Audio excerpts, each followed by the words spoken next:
Seth Rollins comes out, and this was a pretty cool moment too, because we know the history between them. They made it very clear during their 3 matches, their trilogy, that Cody won single-handedly. So he first comes out, and I loved this too. Cody thanks him for having his back last week, and Rollins says he doesn't know what else to say except for "you're welcome." And I was like, that was good. That was good. You get it. You get it, right? You don't get it? No. You've not seen Moana? Oh, that's hilarious. Okay. Yeah. Yep. What can So I in say case except you're welcome? Yeah, if you guys did not know, he said "you're welcome" like that is because, The Rock's song in Moana, his most famous one, is called "You're Welcome." So that's why he said it. So Rollins goes on to say that he was bummed about Cody's decision to not face him at WrestleMania, but that he completely understands it because obviously he has to finish the story. But then he says, you have to finish the story. Like, everybody is counting on you. Millions of people are counting on you. You need to do it for yourself. You need to do it for me. You need to do it for them. You need to do it for your dad. You need to do it for the company, because if you don't beat Roman, who else is going to stop him? There's nobody here that will be able to stop him, and it'll be a very, very dark time in WWE if Roman is able to walk out of WrestleMania as the champion. So Rollins takes responsibility for his part in how Roman has become this monster that he has become, saying how he taught him everything that he knew during their time as the Shield. I love the Shield. And he says, because of that, I don't think that you can do this alone.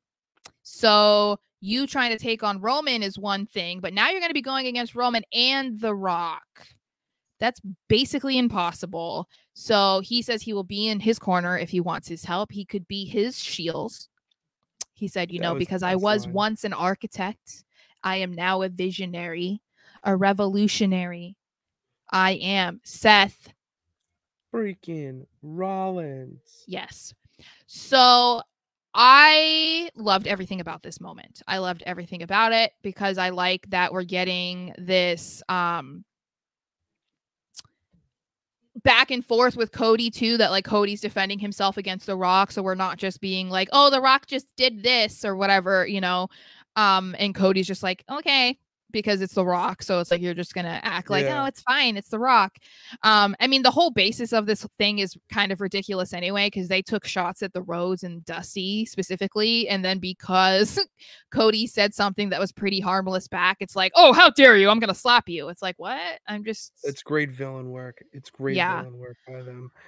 This is building up to be, and I'm going to connect the Humble Wrestling tweet that we saw on how I think the tweet was that this is going to end very Attitude Era-esque, with the stars and whatnot. And at this point, I love the direction they're going with it to lead us to that point, because it feels like it's not just Cody versus Roman anymore. It feels like it is the company versus the bloodline, and the bloodline has spread through to the corporate offices of TKO, and they're that's what this feels like, that we're in a legit civil war between WWE and TKO. And it just so happens that TKO's golden boy is the WWE Undisputed Champion, where WWE wants Cody to be their guy. And I just see a lot of connections to, the superhero movies, whatever with that. But if you want to bring it back down, like the end of WrestleMania could be the most absurd ending to a title match since Mick Foley beat The Rock. Like, I legitimately have that feeling that Cody beating Roman is going to give off that same feel.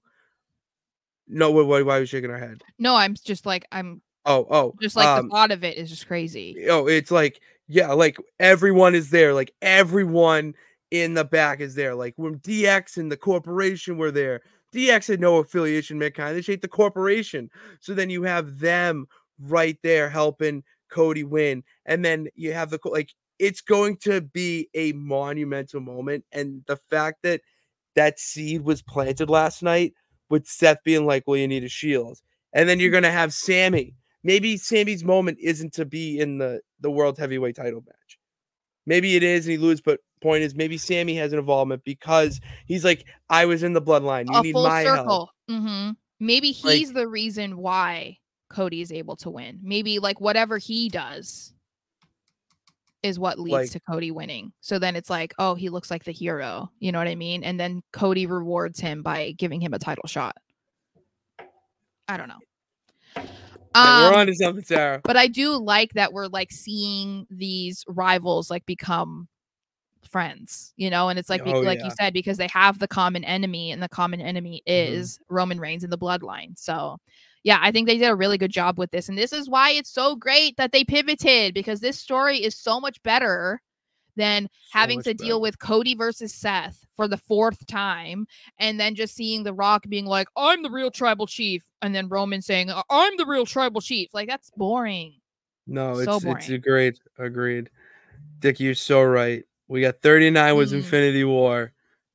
40's Endgame, baby. And Cody wins. 40 is so Endgame. Well, yeah, I am the American Nightmare.